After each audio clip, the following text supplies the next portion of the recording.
everyone, and welcome to Biohackers Lab. I'm your host, Gary Kerwin, and on today's episode, I have Petteri Lahtela. Petteri is a co-founder and CEO of OURA Health. OURA is the world's first wellness ring and app based on how your body responds to your lifestyle. It guides you to improve sleep, health, and readiness to perform. Petteri, thank you so much for coming on for today. Thank you for inviting me. It's a pleasure to be here with you.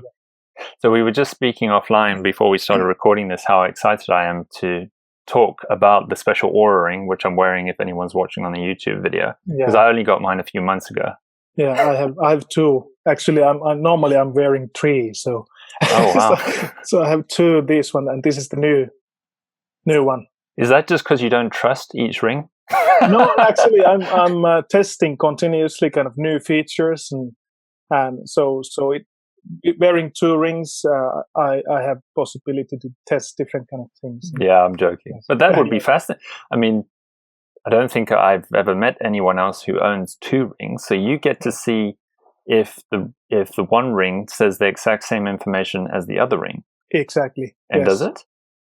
I've been doing it for about 3 years, and they are really close to each other. But we've noticed that there is some anatomical difference. Of course, heart is on the left side, and also the body blood pressure even varies to some extent, depending on especially when you sleep, and there can be small differences there in the signals. Okay, I think I'm going to ask you about that in a little bit, because that's already a fascinating question. I'm just thinking about there.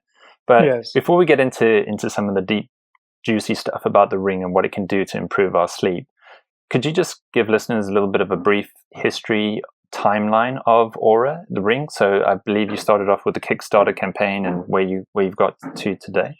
Yeah, actually we started about 2011, 2012, a bunch of guys with about 20 years of experience from different areas. And we started exploring different kind of solutions, that how we could help people understand that how they recover from their daily mental and physical strain.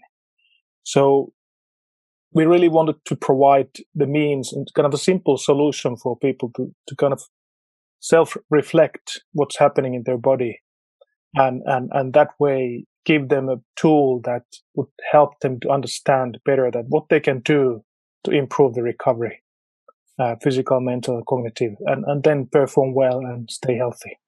Mm-hmm. So we started exploring different kind of existing solutions. Of course, we had used all the Polar products basically ever since they've existed. So they had their first wireless heart rate monitor 1977 actually. And this is another Finnish company, isn't it? For anyone who doesn't realize. From the same city as where we come from. Okay. So everyone in that city wears a Polar heart strap. Basically, at least they have worn it someday. Definitely, that's for sure. Cool. And actually, one of our core guys has been a principal scientist of Polar for 18 years. So whoever buys the Polar product or uses the Polar product, the algorithms inside are basically developed by this Hannu Kinnunen, who is our chief scientific officer. Okay. These days, Hannu has developed the algorithms on the OURA ring as well. So we kind of explored different kind of existing wearables, existing solutions, dig deeper into all the physiological signals that we would need from the body to understand autonomic nervous system balance and dynamics, and also how we can affect it, so we developed different kind of prototypes, measuring from the different parts of the body. So also using different kind of sensors. So of course, heart rate belt is really. I've been wearing it so much that it even kind of burned my sides. so there, my wife was laughing at me that, are you serious? You're wearing it continuously so that you burn your sides. Wow. I've never heard of anyone getting strap burn from wearing their heart rate monitor. If you do it 3 weeks continuously, you get it. There we go. That's a good tip for listeners. Make sure that you don't wear your heart strap too long. Yeah, exactly. Yes. So we kind of realized that it's not a viable solution for long-term data access. Of course, it's very accurate, but we took it as a kind of one of the golden standards that we wanted to be in the same level with the ring in the signal accuracy, but the wearing comfort had to be much better, so that we could get people wearing it for a long time, so months and years, and get continuous access 24/7 to those biosignals. Mm-hmm. So it was a long way to end up into what the ring is, the generation 1 ring became. So there's so many technical challenges when we started. Even the CPU with the Bluetooth functionality, it was too big for a ring form factor when we started. But fortunately, it evolved during the time when we generated new prototypes and so on. And of course, we couldn't do custom battery for this, because we should have ordered 200,000 pieces of those custom batteries from Samsung or someone doing them. So it wasn't possible that time. So it was, let's say, very challenging to make a design and wearing comfort that people would really wear it. And also that why we ended up developing a ring instead of any other kind of wrist device or anything else, because on our fingers we have 2 arteries on the palm side of each finger, and also the ring is one of the oldest wearables in the world, so people get comfortable with the ring very easily. Mm-hmm. And it doesn't disturb, especially during the night. It doesn't disturb, and also from the measurement point of view, it's very valid place, because this good access to the blood volume pulse, the arterial blood volume pulse, and also from the body temperature variation perspective, it's a very good place to measure over the night. And no difference to having a gyro and 3D accelerometer between wrist and finger. We can get even let's say in more detail level of even finger movements, small movements, and that kind of stuff. And you knew all of this before you developed the ring, or did you? No, actually, we found out many of them, especially this body temperature reading. We didn't. It was kind of it was a surprise for ourselves as well, that how accurate it is, because it is thermometer level accuracy, 0.07 degrees centigrade resolution that we can get on the body temperature variation over the night, between the nights. So it was a surprise, and also it was also a little bit surprise in that sense that how useful it is for kind of sleep onset latency, and also even in the context of understanding the recovery parameters, so having HRV, breathing variance, and all the pulse waveform related characteristics that we can derive, but also having the temperature changes. So those combined, they are much more useful than any of those signals alone. Okay. And it sounds like you had to go through quite a process then to get the ring. And then once you came up, so this version 1 that we're both wearing on the camera for anyone watching, that's what you kicked off the first campaign was? And was that 20, yes. What year was that? It was actually, we launched, we came from the stealth to, let's say, started telling about our company and the product in a launch festival in San Francisco, 2015, March. Okay. So we were invited there.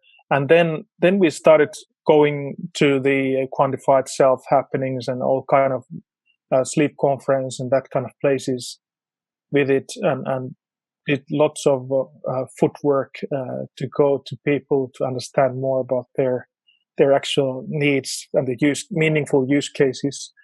And then in autumn, so August and September 2015, we had a Kickstarter campaign, 37 days, and we got 2,400 orders, $650,000. That's a good campaign. Yeah, in the Kickstarter campaign. Yeah. Yes. Wow. Yeah. So and then we started deliveries in the beginning of December, end of November, beginning of December 2015. Okay. So yeah, it sounds like the ring's more been available to the public since about late 2015 then. Yes, and actually the volume deliveries after the Kickstarter started in spring 2016. Okay. So, and then kind of first podcast we did was with Ben Greenfield during the Kickstarter campaign. He contacted us and we had a good chat with him, and so that was the kind of one of the things that happened during the process as well. And so I'm just thinking then, did you develop the first ever sleep wearable tracker ring, or were there already rings out there, sleep wearable rings? No, there weren't any rings that would measure basically any biosignals or sleep or anything like that. So you broke ground here. You guys were the leaders in this. Yes, this is the first ever ring that measures your sleep and those relevant biosignals, also HRV and there have been some maybe Japanese or some rings that measure heart rate, and there used to be some very old project in MIT as well. It was maybe 20 years ago already. So they had even some patents on that, but they have expired already. They were expired already when we started, but it was for just specific kind of a medical application, and never came as a product. So it was more like a research project and a theory of having a ring. So this is really the first one that actually combines this kind of functionality into the ring form factor. Well, that's very cool to know, and it shows why you're sort of being the leader in this industry too. Because people searching for sleep trackers now, they'll see that there's other type of rings potentially coming up, but that's where, in your case now, you've had the time to test and see what happens and the product, and to get the data and find out what works, what maybe doesn't work. And that leads me on to my next question, which you've already touched on a little bit, which is the accuracy. Because when anyone is going to wear a health wearable, they're trying to measure their own body, so they need to know how accurate it is compared to, say, like a medical test. And in your case, what is a Oura ring compared to, like, medically wise? Like the sleep tracking data in an Oura is compared to what in a sleep lab? Polysomnography, yeah. Right. So I can go through step by step. So we are really willing to provide a meaningful solution for people, and in every step we want to validate all the signals, from the raw signals to derived signals. We want to validate them against the golden standards.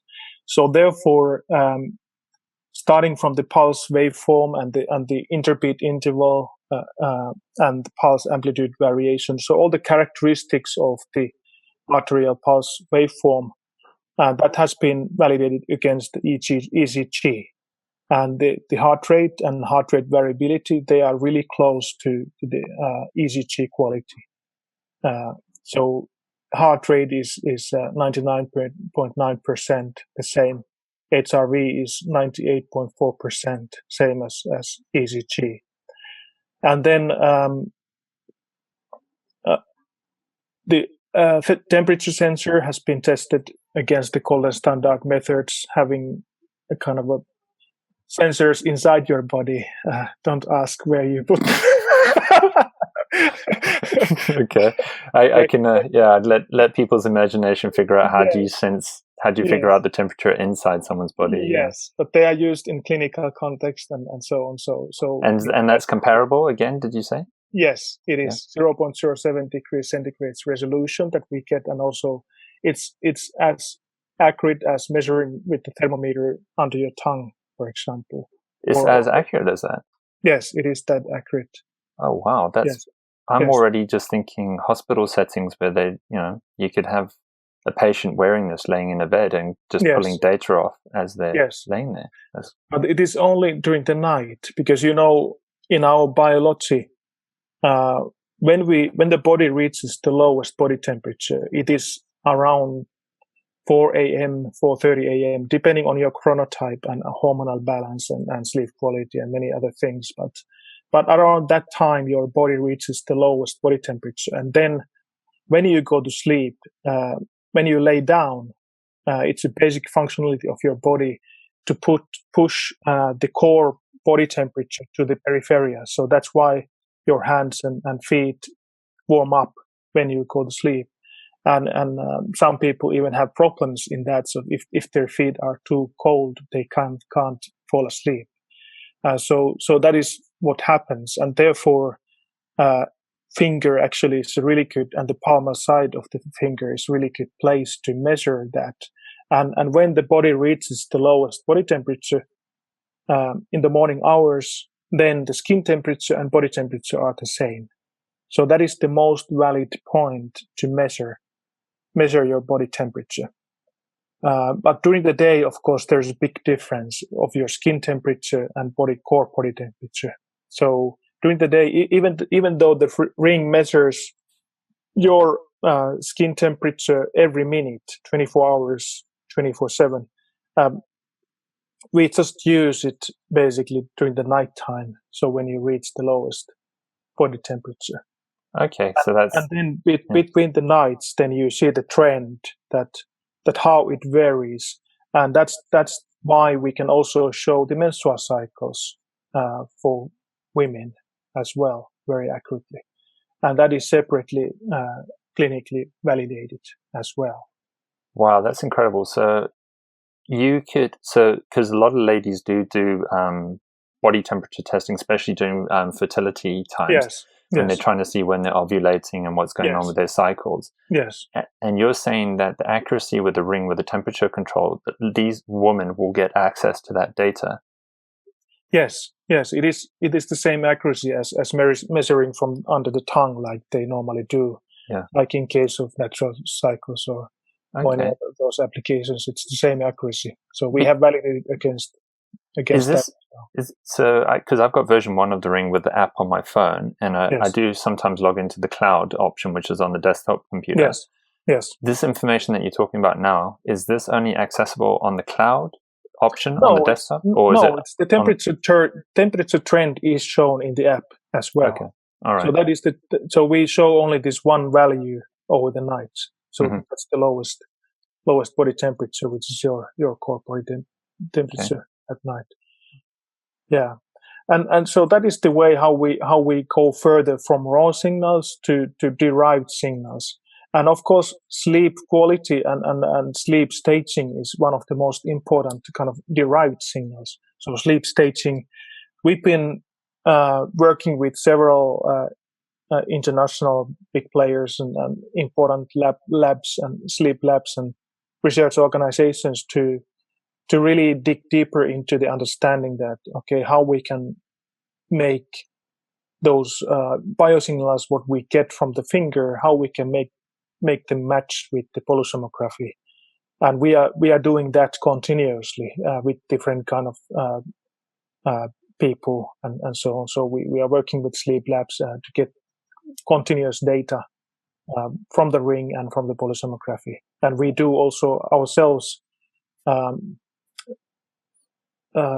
So every one of our employees basically, and even some of our investors go to the sleep lab every now and then, and or they have kind of home measurement devices that we can get EEG, EOG, ENG, and breathing measurements and also pulse oximeter and so on. So we do this kind of thing continuously, and also the ring is validated independently also by Stanford Research Institute. So actually they bought 2 rings from our Kickstarter campaign. They didn't tell us anything, we didn't know, but they only bought 2 rings. We have 8 sizes. and they bought 2 rings, but they had around more than 40 young adults in their validation study. And of course, the 2 rings, they weren't the right sizes for all of them. But still, the results were really good. So this is the first wearable that could show these good results. This is what they told us, and there is an article. They did an article about it, and it's released in Behavioral Sleep Medicine. Okay, so yeah, that's fantastic. So what I'm hearing here is that you're continuously testing the data and the information from the ring against the polysomnography. Yes. Yeah, and also you've had a university like Stanford who've also then validated that this thing does work. It's the information that comes from it is good. So because what got me interested originally with the ring was actually heart rate variability. Yes. So I realized that I don't want to wear a chest strap 24 hours a day, and now I find out you get strap burn. So because I wanted to know, like, could I see my heart rate variability throughout the day, and sort of, because I was more interested, can I do certain things to influence it? And then that's when I found out, oh no, you could wear this ring and it actually tells you your heart rate variability, and I ended up down the rabbit hole with OURA ring. But exactly. And that's where you were saying now your HRV rate measurements are like 98% or whatever it was accurate. 98.4%. Yeah, so I love hearing that that's super accurate. And then I am even more excited because I guess I'm jumping the gun here a little bit with one of my questions, but with version 2, which is the new ring coming out, the smaller wing that you're showing there with the silver one, that gives us more access to HRV ratings too, doesn't it? The heart rate variability rating compared to what you get on version 1. Yes, actually we started developing this already December 2015. So we have been developing for almost 2.5 years already. And now we have here custom battery and those sensors that access your arteries. We have had them kind of proprietary methods and proprietary way to measure and access accurately all the time. But now we have improved them even more, so that we get at least 10 times stronger signal and also even more accurate pulse waveform, the pulse amplitude variation, and all the characteristics of the pulse waveform, and the time between the heartbeats and so on. So also during the day. So in the first version, we concentrated on the core meaningful use cases, which was recovery from daily mental and physical strain, sleep quality, and resting heart rate variation during the night, breathing rate, and those things, and then getting activity intensities and timing on activities during the day with the accelerometer. Okay. And so, because I guess now, does that mean, is that like I was interested in testing heart rate variability and then linking to an app? Is there a potential then I could use the OURA as like a heart rate variability monitor and connect it to a heart rate variability app to do that, or even use the app itself? That may be possible. So we have different APIs to connect. Currently, the major use cases or the major integrations to other systems. For example, Clue, this female health company, they have integrated through our cloud interface. So they get all the necessary data from the cloud because they don't have need for, let's say, real-time data or anything like that. But with Generation 2 ring, that kind of use cases will be possible as well. But we have done special cases with Generation 1 ring as well. So actually in our app, and if you take a look on our Kickstarter video, we already showed that we have an engineering view that we can stream the data, raw data, through Bluetooth to the mobile. But of course, it takes lots of battery from the ring. So we didn't enable that for the users eventually because it drains the battery so quickly.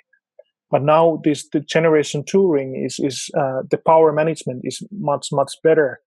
So even if the battery capacity is half of the first generation, we can do 10 times more heart rate monitoring and this pulse frame recognition. So basically, this will measure up to 12 to 14 hours continuously of your everything, all the characteristics of your pulse waveform during 24 hours of period. So you can think that, let's say, all the basically kind of viable times when it's viable to measure your heart rate and heart rate variability and all the related things, it measures those automatically, and still it can go up to 7 days with one charge.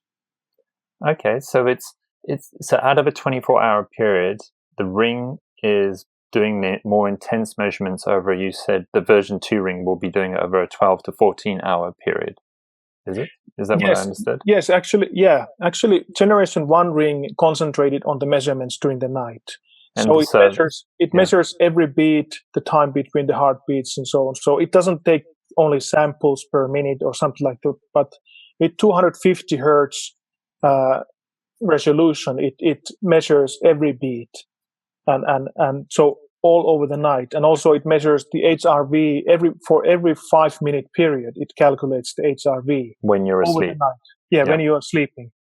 But then during the day, this generation 1 ring, it only measured automatically in the cases like if you took naps or something like that. But the app didn't show them. But we have been collecting that data in the cloud as well to see that how valid measurements they are during the day and what kind of meaningful use cases we can build on that.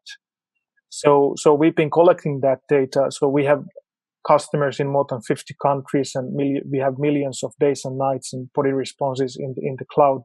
So now we've been able to dig deeper into those insights and then use that data and insights in developing the next generation and additional use cases, mainly to reflect your recovery status and your readiness status.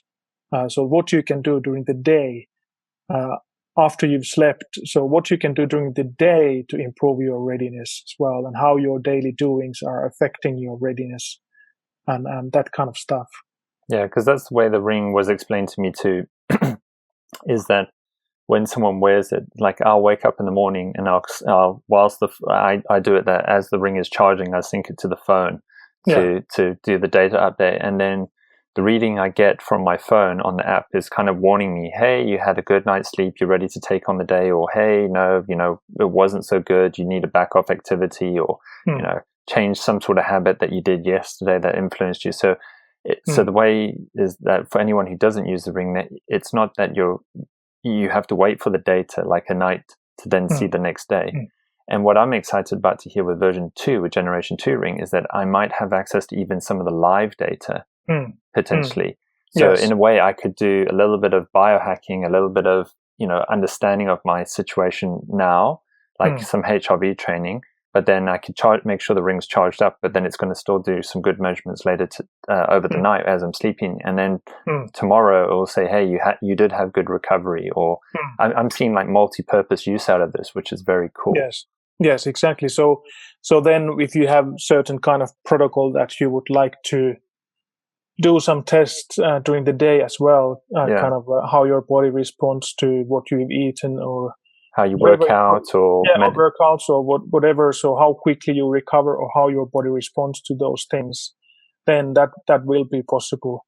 So the if you think this generation 2 as a platform, so now when the hardware is delivered to our users who have bought it, so the product will be evolving. So the firmware software inside the ring, which is updated through Bluetooth from the mobile, whenever you update the mobile software, then you always get some new features there as well. So that has been the way how we've been bringing new features all the time in the case of Gen 1 as well. But now we have even more use cases for this generation 2 ring for the daytime functionalities as well. That's very cool to hear. So it means I didn't realize that it like a phone. Most people think with their smartphone that it needs updates. The apps need updates or whatever. And I didn't know with the ring that you can actually update the ring because there's no other connection other than charging. But you're saying that the ring itself is going to just be like getting a new phone, but this phone can update itself. So the ring is going to be able to update itself and your phone. Exactly. So you're actually going to get more benefit as you unlock more features as a company or figure out more stuff and make it more efficient. Exactly. That's exactly the way. So we have many software developers in our company, and that is the software development is the kind of biggest thing anyhow. So that's how we bring up the features, and it's a cool feature to be able to update the Ring software through the Bluetooth connection. Yeah, because it means I'm going to say this: you're like better than Apple, where I have to buy a new phone every 12 months to try make sure that it works. Whereas with an Oura Ring, yes, hopefully I can invest my money in it, but get lots of use out of it for potentially quite a few years, hopefully, as long as the technology is working. Because that's already got me. One of my questions was to ask you, like, what's going to happen with the Generation 1 rings and like the support? Are they going to still be supported? Will they still work, or is there going to be a cutoff date that they stop working? Yeah, they will definitely work as long as someone wants to wear them. Of course, they will work, and we will support them as well. But not all the kind of daytime functionalities will be available because the battery capacity and also the kind of measurement during the day, the accuracy is not that good. The signal quality is not that good for all the purposes. So in that sense, Generation 2 brings much more opportunities. And also that we are ready to, whoever that kind of app provider who is using HRV or other biosignals, then we are really happy to collaborate with them as well, so that we could help accessing those very relevant biosignals and do meaningful applications on top of that. So there are plenty of kind of use cases in weight management, stress management, performance optimization. So there are multiple in meditation.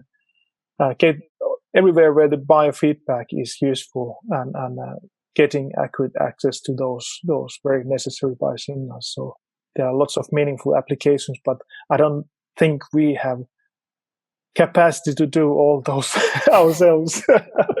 There's so many offsets from each one and specialities within each. I mean, the world of recovery, as you mentioned, which was your primary goal, is gigantic. Like what you're measuring, all these biometric markers of someone.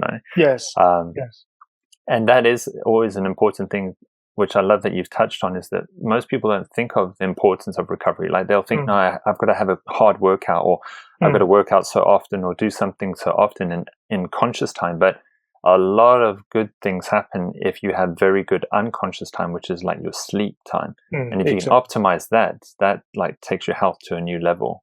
Exactly. Yes. Yeah. And also like balancing the intensity of your activities, so that if your sleep wasn't that good, then it's no use going to the gym and do very high intensity activity. But actually it would be good to have maybe long walk. So not that intensive, but something that helps you to recover anyhow. So not just laying on your sofa or something like that, but still being active, but not challenging the capacity too much in such kind of cases. So this kind of understanding that, okay, what is my capacity today, and also that how my body responds to stretching my limits. It's capacity to an ability to self-reflect. So OURA provides the means to do that kind of self-reflection. So understanding that what is good for me. So how much I can challenge my autonomic nervous system and my body with my doings. And still I know that, okay, how I can recover from this. And it's kind of a direct analogy to top athletes, that how they increase their capacity over the time. So when they have capacity, they stretch to the limits, go over the limit, and then take care of very good recovery, and then again they go to the limits, and so this way they can maintain or even increase the capacity of their autonomic nervous system and have lots of dynamics there. So whenever the energy and performance is needed, they can get it out from their body. Mm. And I'm even thinking, because that will be the one spectrum where you'll have high-end athletes or people who are very active, but you'll even have the opposite side of things where people are sick and they're trying to recover, and they could still use the information from the ring to see like their temperature, how well they slept, their heart rate variability, respiration, all these other factors to say like, are you getting well? Because I loved it. When I got the ring, I was in the US on the West Coast, and I had quite a hectic schedule. I was really burning the midnight oil, and it was fascinating to see what I did with the ring. But then when I came back, I had a fever because I just broke myself, and I must have hammered my immune system. But I found that, so I've had a chance to N=1 test the ring with a fever, and it was amazing to see how my temperature and everything changed when I went sick. So I love seeing that in myself, like, even the ring knows, something's not right. Yes, exactly. And also that when you recover from illness, it's fascinating to see that there are, like in the case of our chief scientific officer, Hannu Kinnunen, had the flu or something last December.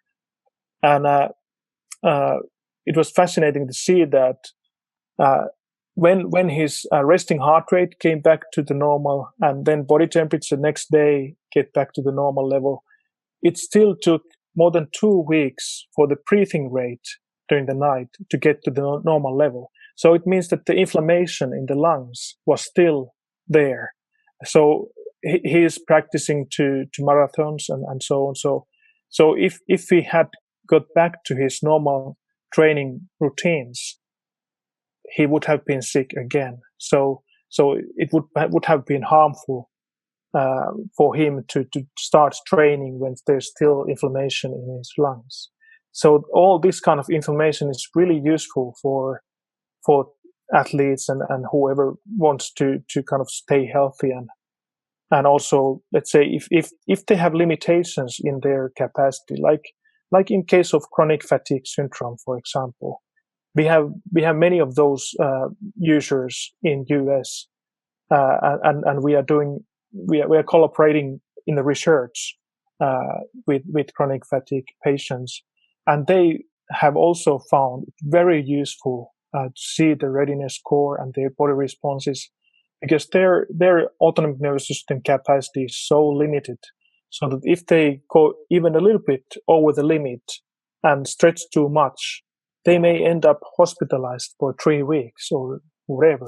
So it's very important for them to understand that, okay, what's my capacity for today, and how I can maintain or even step by step increase my capacity. Yeah, I love that, because I love that you've also said that respiration rate, because just so maybe I can understand properly and listeners can understand. So they're thinking, no, but how does a ring on my finger know when I'm breathing in or out? And it's not measuring, it's not by my mouth. So how does it know air is coming in or out of my lungs? Yes. But the ring's on my finger. But that comes back to those little sensors on the inside of the ring, and that pulse wave that you're talking about with the arteries. So we have a change in that wavelength and it knows, like, breath in does this to the arteries, breath out does that to the arteries. Exactly. That's the interplay. So we can derive it from the interbeat interval, the time between heartbeats, and also the pulse waveform variation. Mm-hmm. So we get really good reading of that, and it's really important parameters. So that's what we have learned as well, that how indicative it is in this kind of cases. Even if your just mental stress level is kind of challenging your immune system, then your breathing rate may raise, and it affects a little bit also your sleeping patterns. You don't get that much deep sleep or something. So there's some imbalance. So you know that then your body is challenged by this mental pressure. So then you should do something to balance it or get rid of that. So and then find the level of intensity for the activities that you do, that you are not kind of burning the candle from both ends. I haven't released the episode yet, but I interviewed someone related to mitochondrial health. Yeah. And what I'm hearing, and the idea is that these little things in our body produce energy, and that's what helps us do things. And in a way, you could potentially think of using the Oura Ring as a way to quantify your mitochondrial health, because you're quantifying a little bit of your energy levels, like how much energy do you have today? Yes, and exactly. I like that.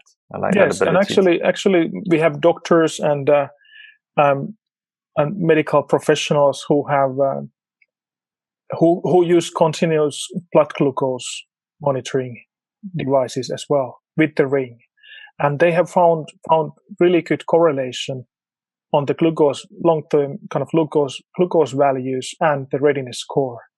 So they go really hand in hand. So readiness score is actually quite good indicator of your energy level as well. Okay, that's interesting. So what I'm hearing there is that the tests might show that if you have raised sugar levels, glucose levels, that what's going to happen to your readiness score? Is it going to go down, or it goes down. So it's an inverse relationship. Yeah. So if you're diabetic and you have high sugar levels, your readiness score will not be so good. No, exactly. Yeah, because it raises your resting heart rate, and your heart rate variation goes down. It even affects your sleeping patterns because of that as well. So it's kind of a continuous imbalance in your internal organs that challenges. So it's kind of a stressor that challenges you in continuous basis. So it's kind of a prolonged state of imbalance. And there are interesting studies actually done also in Finland with healthy young firemen. So they limited their sleep time from 8 hours to 6 hours. And in a week already, they could measure all the signals or the symptoms of chronic disease. So their blood pressure has raised, their insulin level was higher than normally.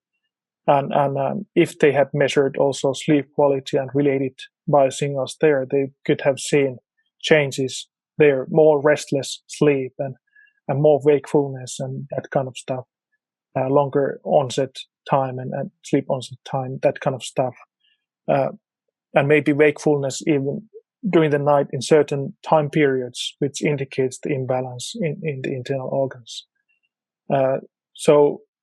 And after 2 weeks in that study, their cognitive performance was in the level of being drunk. So, but still, the kind of mentally they were thinking that they can perform at the same level as normally, but they were actually performing like in drunk situation. Yeah, so that's a way to think. When people are working harder and they're cutting and they're eating into their sleeping time, they don't realize it's like boiling the frog. That saying where the frog doesn't know it's been boiled. And, exactly. And that's what's happening to your brain. You don't realize that the deterioration that's happening through the sleep deprivation that you're going through. But the ring is able to try quantify and go, hey, what's up? Your baseline used to be pretty good and now something's going different here. Exactly. You're going down in scores.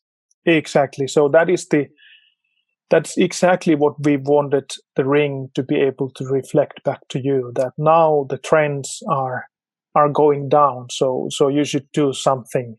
That your sleep quality is getting poorer, your resting heart rate is raising steadily, your heart rate variation is going down, maybe body temperature is not normal, the sleep is more restless. So there are many things that, as a combination of those biosignals and those the hypnogram of your sleep, they are very indicative about the kind of internal organs balance as well.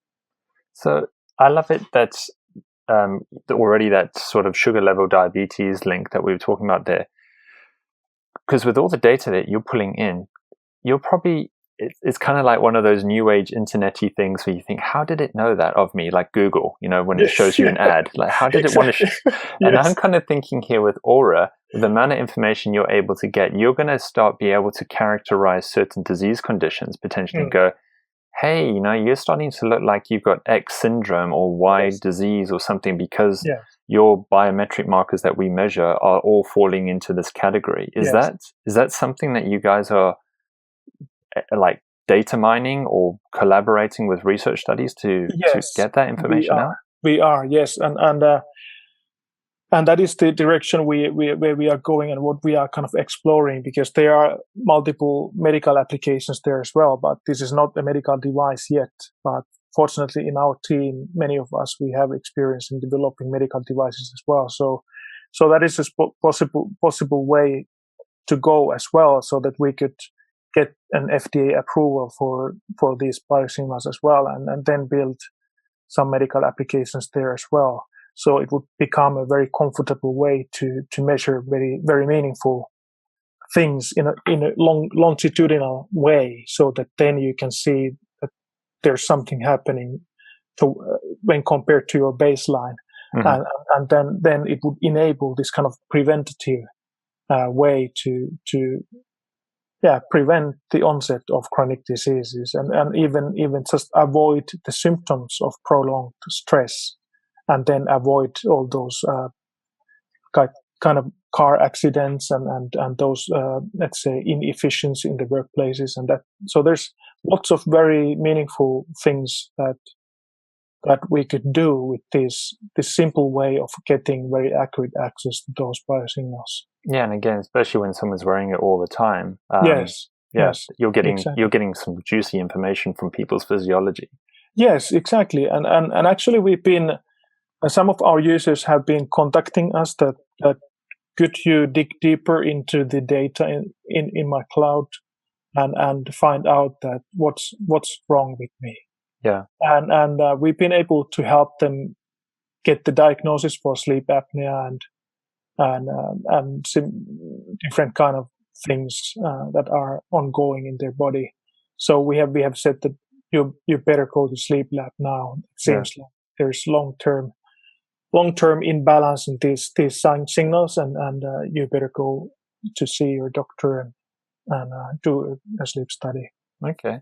So what do sleep scientists think of the Oura Ring? Like some of the sleep lab doctors, have they given any comment to you what they think of the device?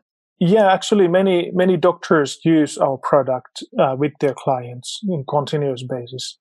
Especially in Silicon Valley, we have like Dr. Petteri Lahtela and also that we are working with several universities, university hospitals, and sleep clinics and so on. So there are plenty of people and plenty of doctors who already use the ring with their clients, because it's so comfortable way to get access to very meaningful signals, and especially this longitudinal access to those signals. They understand the meaning of them, that how they can really help prevent more severe situations for those people. Yeah, that's great info. And I just want another question I hadn't asked when we were talking about the measurements. I'm still blown away. How does this ring know when I've fallen asleep and when I've woken up? Yes. Again, like I mentioned with the respiration rates, it's not watching my mouth breathe in and out. So how does it know when I've actually gone to sleep? Or is that proprietary? There is a certain change in those biosignals that happens when you go to sleep. One of the biggest change, very visible change, is your body temperature. So when you lay down and you start to fall asleep, then the melatonin secretion has caused this biological function that the core body temperature is pressing towards the peripheria, and then from the finger we can detect that, and also that your movements kind of slow down, and also your heart rate starts to go down a little bit, and then the breathing pattern is changing. So there's very specific change in all those biosignals that we measure, and then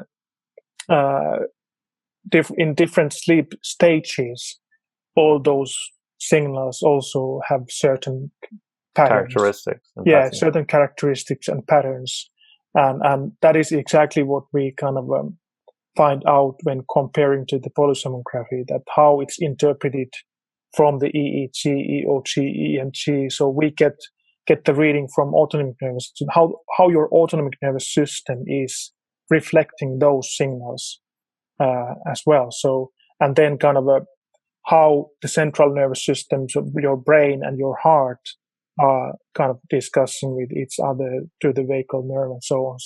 So we get access from the finger and through autonomic nervous system reactions to all those things, and then can derive the same insights, and to some extent even deeper insights, because also we have the body temperature reading and the movements and from the peripheria, so we get even the slightest movements and so on. So that is the way. Of course, there's lots of algorithms work that needs to be done, and this kind of correlation to the best golden standards to be able to do that. Yeah. So that's all maths again, using all this information to put it all together to go, yep, person's fallen asleep now, and then person's woken up. Yes. And when all the different stages of the sleep were. Yes, exactly. and then doing it in the ring, because everything happens here in the ring. Yeah. So you don't need your mobile phone. It doesn't need anything else to calculate it. So it was a huge achievement also to be able to use the very small memory and the processor to do those algorithms there. So now with the second generation, we have much more powerful processor there. It's double core ARM processor there, and there's enough memory to store the data for more than 6 weeks continuously. So it's completely standalone, and also that's the reason also that why it doesn't need the Bluetooth connection to your mobile. It only uses it for 2 to 3 minutes per day. Okay. Yeah. So it's amazing to think how much power is packed into a ring. Yes. How much computing.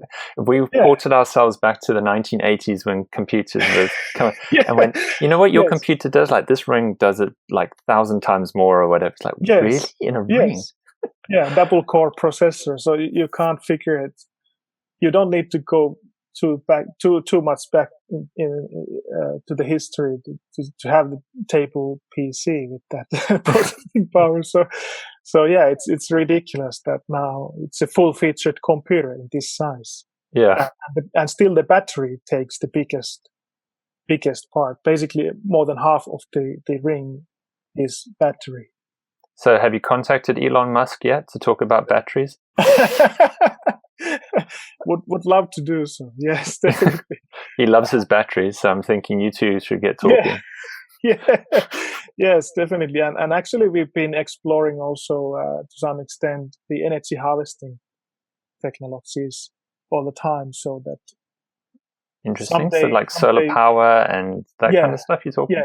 Yes.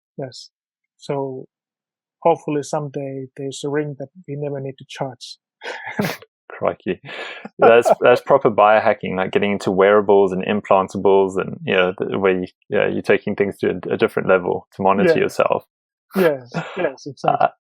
I just wanted to ask also with some of the data in the ring, when you were talking about temperature, knowing when you're going to sleep and when you're waking up, have you found that it could be manipulated, that say if my room is too cold at night, so my skin temperature is cold but it's late at night, could that manipulate the ring to kind of get the wrong time when it thinks I've gone to sleep? Not actually, because anyhow the ring is tightly connected to your body. So you cannot basically, even if you cool down the room quite much, and if you want to fall asleep, you go under the blanket and you put your hands also under the blanket. So actually you cannot affect that much on your skin and body temperature variation there.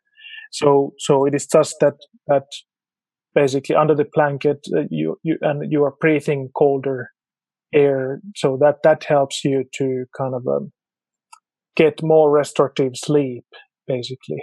Okay. So the warmness doesn't let's say coldness of the room helps you to sleep more restful sleep. So that's basically what happens. Yeah, because it's always touted that the ideal temperature of your sleep environment is about 18 degrees Celsius, or I think in Fahrenheit that's 60 something, 67. Yes. Somewhere around there. Yes. And that's another thing you could quantify with your ring. Just go like, yeah, actually you can see your sleep is better when your room temperature is at X rates. Yeah. Yes, exactly. Yeah, you can definitely see the difference there. So sleep hygiene in general. And one thing what we've learned is that how important is the timing of your sleep as well. So maybe you have heard about this chronotype related discussion, and maybe you've read the book by Dr. Michael Breus. Yeah, I got to listen to one of his speeches with the bear, the dolphin, and a couple other. Yeah, exactly. So he defined those 4 different chronotypes, and you know, and we've always known about morning and evening persons. Yeah. So there is quite a big difference in the optimal times, optimal bedtimes, optimal wake-up times for those different chronotypes. And that is the thing that now we can dig deeper into. So because we have all those biosignals that are needed to detect your chronotype accurately. And then we can give even more personalized guidance to each user. We can show your optimal bedtime and optimal wake-up time. And also we derive to in the next phases, we go deeper and deeper, providing you also the understanding that what are the optimal times for your daytime doings? What are the optimal meal times? What are the optimal high-intensity exercise times for you? And so on. And those all are related to your chronotype, which actually reflects the hormonal balance. That's incredible. So that, what you're going on here is, I've had a previous guest on the show with circadian biology or body clock researcher. Yes. And what I'm hearing here is that you're able to use the data from the ring again and chronotype to sort of profile someone as to if they're a morning or evening person, and then say, hey, your feeding window should be between here and here, and you're better to work out at between this time and this time versus this time and this time. Exactly. It's like customizing your life.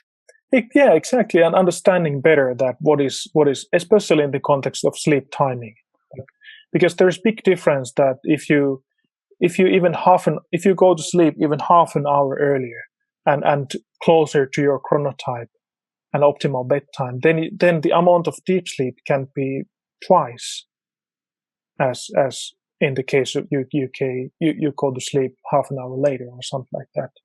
So that is what we see from the data, and that's really powerful because it has huge effect on the restorativeness of your sleep in that case. So these rhythms are, that's what we found out, that the rhythms it's one of the biggest things that affects your sleep quality. So are you also able to see things that disturb your rhythms, like jet lag when you travel? Yes, we can see that. So again, those biosignals, of course, and sleep patterns, of course, they reflect that, and we get the time difference from the change in your mobile phone time. That's cool. So even the phone gives you some more information. Yes, exactly. So then we can see that, okay, this is about jet lag, and we've been planning to also release this kind of programs that you can start a program, like in a case that you are traveling several time zones somewhere else. So how you could start preparing for that change. So shifting your sleep time step by step, and still stay very well performing and so on. So slowly adjusting, helping to adjust to the new time zone, and then in the new location, how you can quickest kind of adapt yourself and see that when you fully adapted. So that's kind of a example of a program that we will be delivering someday as well. Not when we launch or start delivering the rings, but this is the kind of the example of the things that in the software side we can do later on, will do later on. Well, I already love, the app when it gives you little messages in the morning and asks you questions or tells you things. And I still remember the one that really surprised me was when I did eat a meal quite late, like snacking or something. Yes. And it asked me the next day, hey, did you eat something late last night? Because your heart rate was very late last night. Yes. And I just thought, whoa, that's weird. How did that know that I ate something? Exactly. Yeah. So that's not common knowledge either, that the time when you reach the lowest resting heart rate is actually very meaningful. So and it reflects many things that are happening in your body, and also that from the restorativeness of your sleep perspective, it's really important, because if your body reaches the lowest resting heart rate in the first half of the night, then after reaching the lowest resting heart rate all the time until your wake up, that is like recharging your batteries. So then it's very good from the recovery perspective. So it's building your capacity and your hormonal balance and everything like that. Yeah, that's good to hear. So that's how people can understand why the Oura Ring tells you when your lowest heart rate was, and why it's such an important feature. It's like you can see it in the graph. It's so blatant. Like, yes, this is it's very prominent, and the understanding is to say you want that to be at a certain time earlier on or middle in the evening, because you have to hit that low to then think of any time thereafter you're actually charging up your battery, you're getting better again. Exactly. So you need a longer period, not a short period. Yeah, like when you eat too late. Exactly. Yes. So, and also in that aspect, we humans, we are all unique. So there's no kind of generalization for that what is your metabolic rate in the evening. So there's variance between people. So then the only way is to find it out yourself, that what is good for you. So what time I should eat my latest meal in the evening before I go to sleep, so that you have enough time to digest, but also going even to the level of the quality of what you eat. So is it protein or how much fat and so on, so that how your body is capable of metabolizing that and digesting it before you go to sleep, so that it doesn't disturb your sleep. Have you seen because a lot of people listening to this, are interested in diets and food types. Yeah. So it's already got me thinking, have you seen a trend line or characteristics of different ways of eating and what it does to sleep? At least... the ketogenic diet's a big one, and ketones and brain health. That's going to be my first one. Yeah. Yes. And also that intermittent fasting. I can definitely see the benefits of that as well. And the benefits on the ring in the sleep is what you're saying. Yeah, exactly. In the sleep quality and the restorativeness of sleep, how well you recover during the sleep.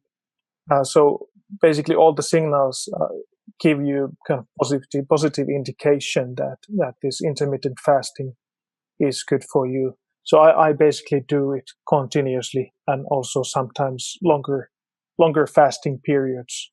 So for me, it's quite easy. But then it's up to every individual, that whether you skip your breakfast or whether you skip some other meal. So what is the kind of period that is most useful for you?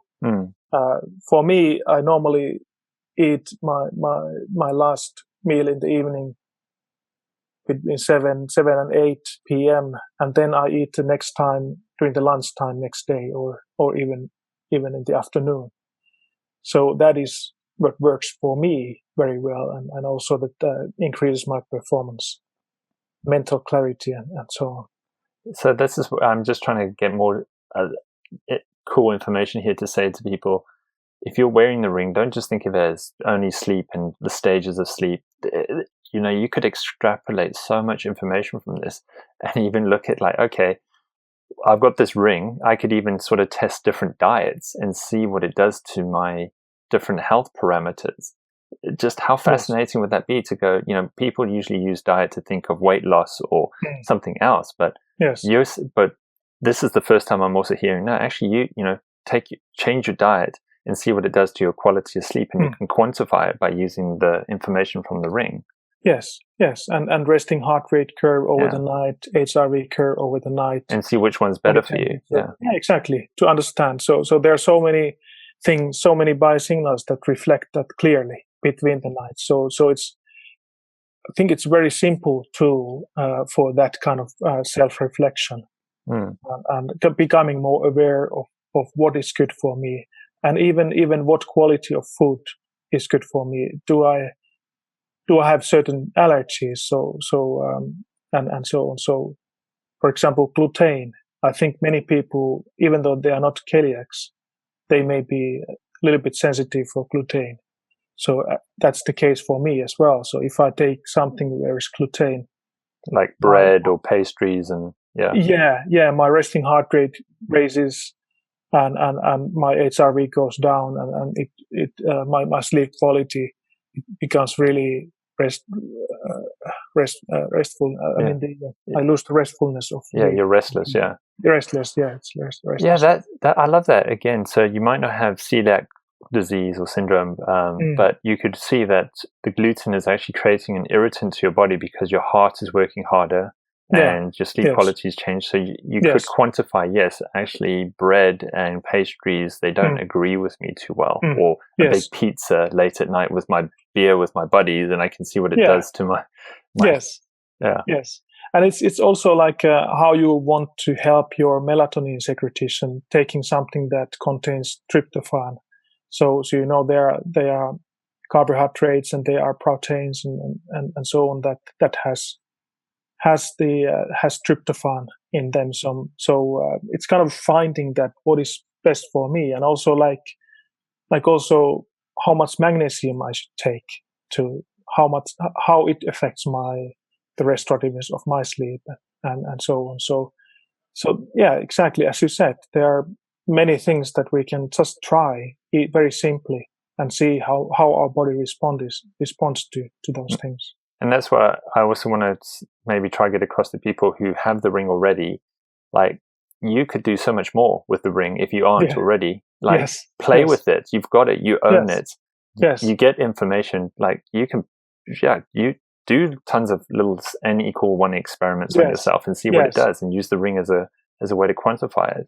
Exactly. And we are going to provide this kind of an opportunity to use the kind of programs in the app as well. So from 3 days to even 2 weeks programs that you can explore yourself, or you can target, for example, increasing amount of deep sleep or some other things that you want to improve. And then the app will help you become more aware of those things that are affecting and helping you to reach the target that you are doing. Okay, so you can. So you're saying you might be able to unlock targets, health goals in the app, and then it goes, right, this is the way.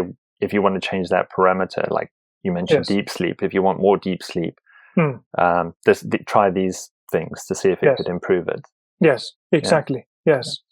Yes, and someday I hope that we can kind of multiply this kind of collaborations that we have with coaches. So we already have kind of affiliate partners and coaches and doctors who use the ring, and they can go even deeper in the personalized guidance that they can provide to their clients that are using the ring. So now already it is possible to a doctor, for example, or coach to go remotely see that how their clients are doing through our cloud interface. And now we are developing also kind of a team view or a group view there, so that if you have a team of players, or you have multiple clients, then you can quickly glance and see how they are doing. And if you see some of the signals in the top level that, okay, now the readiness score dropped down and sleep quality dropped drop down, then you can dig deeper into the details and see what's happening and send them a message or give a call that, okay, what's going on, and try this kind of thing, and it helps you to recover quicker. That's very cool. So it's, the way I would analogy here, I'm thinking, so like I go have a blood test and you get a sheet of paper with all the numbers, and then you need a professional to read the numbers and interpret the numbers. And this is like what the Oura Ring is doing. It's giving a sheet of paper with all the information, and you can have a professional come in and get even more info out of that to help guide you.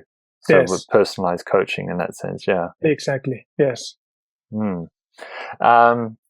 What are some, just briefly, maybe some common things that you've discovered through Oura that negatively affect sleep quality or quantity? So, for example, I've noticed that alcohol makes my heart rate go up. Yes. So I've quantified, okay, great, I'll have some wine at night, but I know that it's going to affect my sleep, my heart rate on the sleep score. Are there any other common things that you could tell people that you've noticed so that they're aware of? Yeah, like the effect of blue light, of course. So using blue light blockers or the Flux or some other software on your PC or displays what you are watching. So at least, like in my case, my deep sleep doubled after I started using those Swanwiks. And I've been using Flux all the time, but as long as I've had it available, but still having Swanwiks, it doubled my deep sleep. Sorry, Petteri. After the show, I'll give you a link to Iris. That you're going to love it. Okay. It's gonna take your blue blocking to a whole new level on your computer. But great. But already I love that you saying that you've been able to quantify. Yeah, if you get exposed to artificial light at night, that it definitely does influence the quality of your deep sleep, your numbers there. Yeah. Yes, and also, but I have to say that it doesn't affect all people. So they are, like I would say, those bears in the chronotype definition by Dr. Michael Breus. Bears are people that can sleep whenever they want and wherever they want. They always get the same amount of deep sleep. Their body temperature doesn't change that much, and so they are not affected by these kind of things. They are not that sensitive. But lions, at least me, I'm very early person, and those artificial light in the evening, it affects me a lot.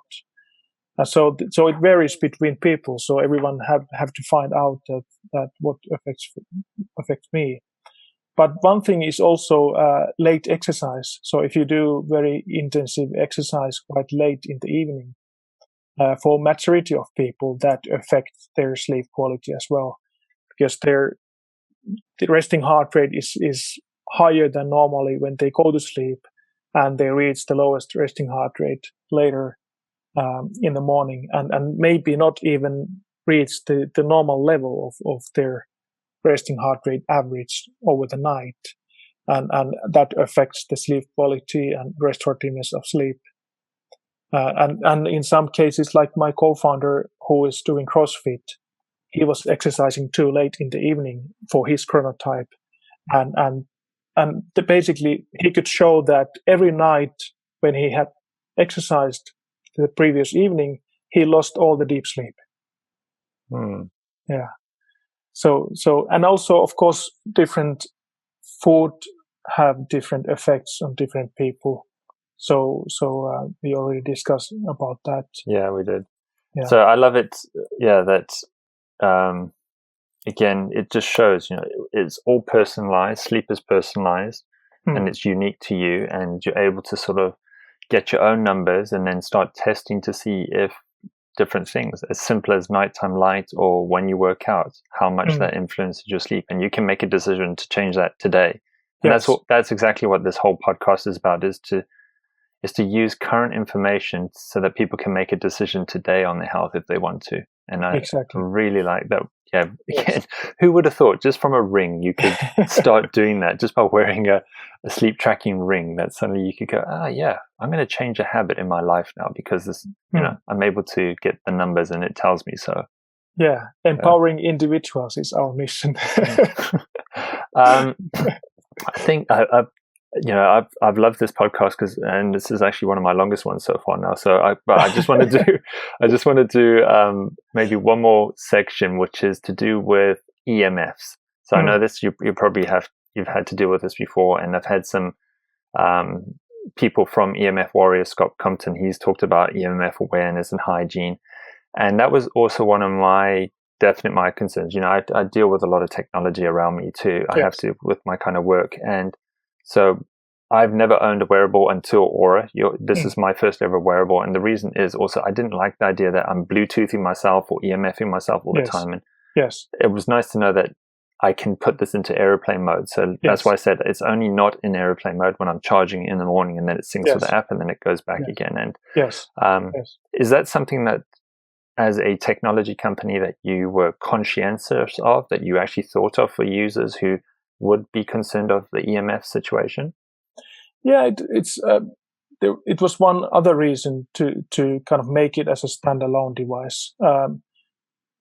I've been aware of those things quite some time, and when we built our house, you see, we are living in a log house.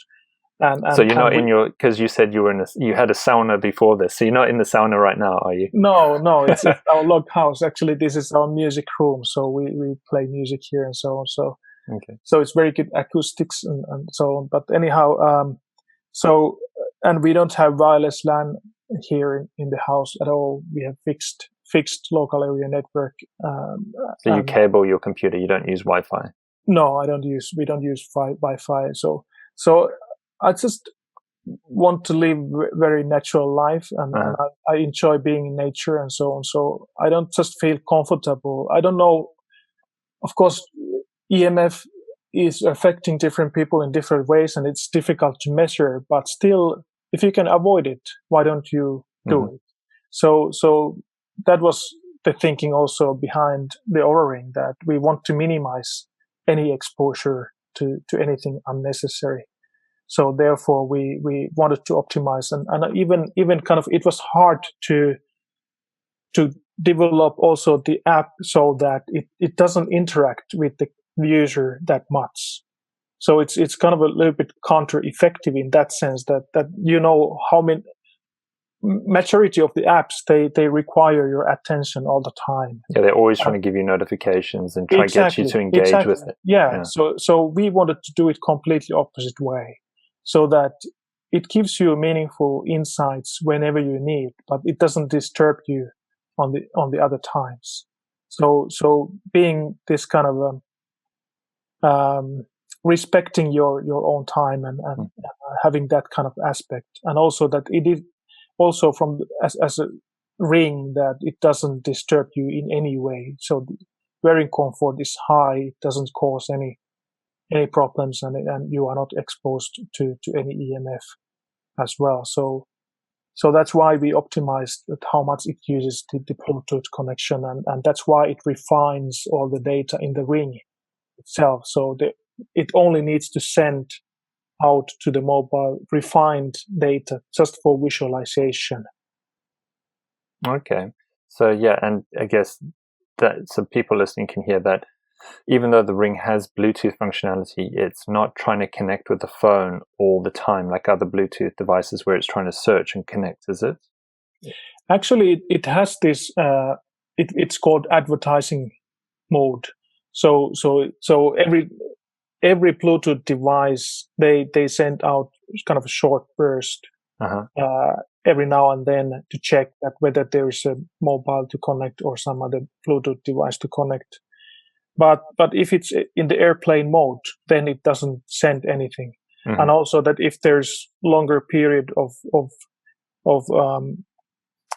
kind of a no movements time, like in the night, so it automatically switches off the Bluetooth connection as well. So it's not advertising when you're sleeping. Because that is what people would think. Oh, I've got this near my head, like I've got my hand up near my head, and it's beaming. It's trying to send Bluetooth signals out all the time. No, not at all. Okay, so this is the smart aspect of the device where it goes, oh, the wearer is asleep, therefore we don't need to transmit Bluetooth. Exactly. Yeah, yes. and this is also why people don't. If you do have people who have their phone next to them in bed, they can put the phone in airplane mode. It doesn't need to be connected to the ring to get the best connection or anything. Exactly. Yeah. No, it doesn't need continuous connection to mobile. Yes. Okay. Yeah. Well, it's I like to hear that the company is considering EMFs too, because it's like with the new age world, we've got to get this balance, I feel, between advancing with technology, but also there are some potential health detrimental effects from it. So how do we get the best of both worlds? And I love the idea that I'm still in control of my tech and I can say stop, like airplane mode is stop. I don't want you on right now. Exactly. So it's, because I don't think there's many other wearables that kind of consider that out there too, which is what I found unique with Oura, thinking, wow, that's nice that they're actually allowing me as the user to have control of my device and say on or off. Yes. Yeah, I don't know any other wearable device that would allow that. Yeah. So again, a lovely thing, good praise for Oura, saying thank you for giving us the user that opportunity to actually have control of our device too. Yes. Yeah. So it's just the last bit here now was to say I was lucky enough to get Oura 1 and the generation 1, and I got onto I've got the second one coming in April. I'm really excited for my one coming out. And I love it that I even saw today now, the company Oura is still sending me emails to say, hey, I got email number 2 today to let me know about my pre-order. You haven't left me in the dark about it too, which I love. And the latest, I'm looking at it right now, the newsletter, and you've actually opened up the ring so I can see everything that's inside the ring. And that's cool. I like that. It's like, God, again, you've managed to cram all of that into a ring. Yes. It's cool to show the technology, because it's hard to even comprehend that what it requires. I don't know any other device measuring the PPG signal that could do it so much than this can do. So continuous measurement of your all these pulse waveform characteristics for 14 hours a day for 7 days continuously. So it's something that other devices, they are just taking samples maybe per 10 seconds or per minute or something like that. We haven't got on to the activity tracking, but I won't go too much into that. I wanted to really focus on the sleep, but if anyone's listening again, it does also measure activity levels and calories and everything. So I don't particularly use it mainly for that. I use it mainly to quantify my sleep, but there's again more information that comes from that. What are some of the links that listeners should follow to keep in touch with the company or yourself that you'd like to share for the show notes? Yeah, so the main website is ouraring.com, OURAring.com. And then there you can find more information. There are actually multiple blog posts about chronotypes, circadian alignment, HRV, and so on. This HRV blog post, for example, it's so many people reading it every day. It's hundreds these days, hundreds of people reading it every day. I was the HRV person too. That's what got me with the ring. So it's understandable. So we tried to make it very simple to read so that people can comprehend that what is the HRV, what is the meaning of HRV, and so on. And we were capable of doing it because we have more than 20 years of experience in applying HRV in a meaningful ways.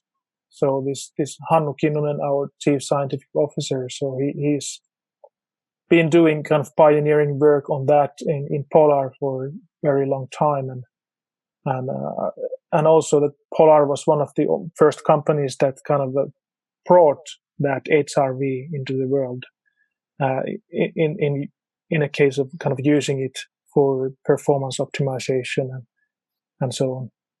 Cool. All right. Well, I will link to the Oura blog where people can read all the blog posts in the show notes. Just want to say thank you again so much for sharing all that knowledge. That was one of my longest podcasts so far, but I think it was very important because there's again even more information I could have spoken about with sleep, and we could have delved out, but that would be like a whole day seminar of listening. But but Petteri, thank you again so much for coming on for today. Thank you very much. I enjoyed a lot. Thank you.